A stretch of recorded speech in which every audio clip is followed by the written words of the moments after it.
ಇವತ್ತು ನಾಳೆ ನಾಡಿದ್ದು ಇವತ್ತು ನಾಳೆ ಶಿವಮೊಗ್ಗ ಲೋಕಸಭಾ ಕ್ಷೇತ್ರ ವ್ಯಾಪ್ತಿಯಲ್ಲಿ ಪ್ರವಾಸವನ್ನು ಮಾಡ್ತಾ ಇದ್ದೇನೆ. ನನ್ನ ದಿನ ತಮಗೂ ಗೊತ್ತಿದೆ, ಹುಬ್ಳಿ ನೇಹ ಹತ್ಯೆ ಪ್ರಕರಣ ಅವ್ರ ಕುಟುಂಬವನ್ನು ಭೇಟಿ ಮಾಡಿ ಸಾಂತ್ವನ ಹೇಳ್ತಕ್ಕಂಥ ಪ್ರಯತ್ನ ಮಾಡಿ ಬಂದಿದ್ದೇನೆ. ಒಟ್ಟಾರೆಯಾಗಿ ರಾಜ್ಯದಲ್ಲಿ ಸಂಪೂರ್ಣವಾಗಿ ಭಾರತೀಯ ಜನತಾ ಪಾರ್ಟಿ ಪರವಾದಂಥ ಒಂದು ಅಲೆ ನಾವು ನೋಡ್ತಾ ಇದ್ದೇವೆ. ದೇಶದ ಭವಿಷ್ಯ ಅಂತ ಹೇಳಿದ್ರೆ ಅದು ನರೇಂದ್ರ ಮೋದಿಜಿಯಿಂದ ಅವರಿಂದ ಮಾತ್ರ ಸಾಧ್ಯ. ದೇಶದ ಅಭಿವೃದ್ಧಿ ಅಂತ ಹೇಳಿದ್ರೆ ಅದು ನರೇಂದ್ರ ಮೋದಿಜಿಯವರಿಂದ ಮಾತ್ರ ಸಾಧ್ಯ ಅನ್ನುವ ತೀರ್ಮಾನಕ್ಕೆ ಮತದಾರರು ಬಂದಾಗಿದೆ. ಈ ಕಾಂಗ್ರೆಸ್ನವ್ರೇನು ಬೊಬ್ಬೆ ಹೊಡಿತಾ ಇದ್ದಾರೆ, ಇದಕ್ಕೆ ಕವಡೆ ಕಾಸಿನ ಕಿಮ್ಮತ್ತು ಇಲ್ಲ. ದಿನ ಬೆಳಗಾದರೆ ಜಾಹೀರಾತಲ್ಲಿ ಮುಳುಗಿದೆ ಹೊರತು ಅದರಿಂದ ಅವ್ರಿಗೇನೂ ಪ್ರಯೋಜನ ಆಗೋದಿಲ್ಲ. ಚುನಾವಣಾ ಫಲಿತಾಂಶ ಬಂದ ಮೇಲೆ ಕಾಂಗ್ರೆಸ್ ಪಕ್ಷಕ್ಕೆ ನಿರಾಸೆ ಕಾಯ್ದಿದೆ ಅವರಿಗೆ. Yes sir. ಸರ್, ನಿನ್ನೆ ಡಿ ಕೆ ಶಿವಕುಮಾರ್ ಒಂದು ಮಾತಾಡಿದ್ರು, ನಮ್ಮ ಚುಂಬಿನ ಅಡ್ವರ್ಟೈಸ್ಮೆಂಟಿಂದ BJP ಅವರಿಗೆ ಸಾಕಷ್ಟು ಆಘಾತ ಆಗಿದೆ, ನಡೆಸ್ಕೊಳ್ಳೋಕ್ಕಾಗ್ತಾ ಇಲ್ಲ ಅಂತ ಹೇಳ್ಬಿಟ್ಟು. ಕಳೆದ 60 ವರ್ಷಗಳ ಕಾಂಗ್ರೆಸ್ಸಿನ ಕೊಡುಗೆ ದೇಶಕ್ಕೆ ಏನು ಅನ್ನೋದನ್ನು ಚೊಂಬಿನ ಮೂಲಕ ಜನಕ್ಕೆ ನೆನಪು ಮಾಡಿಕೊಡ್ತಿದ್ದಾರೆ. ಅವ್ರಿಗೆ ಒಳ್ಳೆಯದಾಗಲಿ.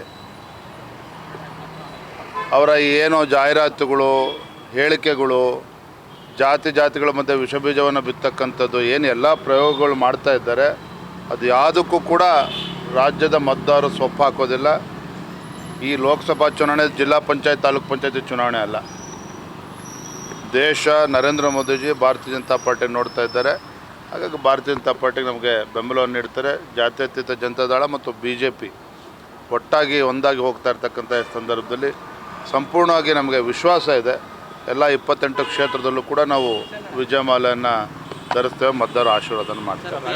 ಯಾವುದೇ ಮೋದಿ ಅಲೆ ಇಲ್ಲ, ಗಾಡಿ ಇಲ್ಲ, ಓನ್ಲಿ ಗ್ಯಾರಂಟಿ ಅಂತ DK ಅವರು ಹೇಳಿದ್ದಾರೆ. ಅದೇ ಹೇಳ್ತೀವಿ, ನಾವು ಅದೇ ಹೇಳ್ತಾ ಇರೋದು. ಮೋದಿ ಅಲೆ, ಮೋದಿ ಗ್ಯಾರಂಟಿ ನಡೀತಾ ಇರ್ತಕ್ಕಂಥದ್ದು. ಕಾಂಗ್ರೆಸ್ ಗ್ಯಾರಂಟಿ ಬಗ್ಗೆ ಏನು ಕವಡೆ ಕಾಸಿನ ಕಿಮ್ಮತ್ತಿಲ್ಲ.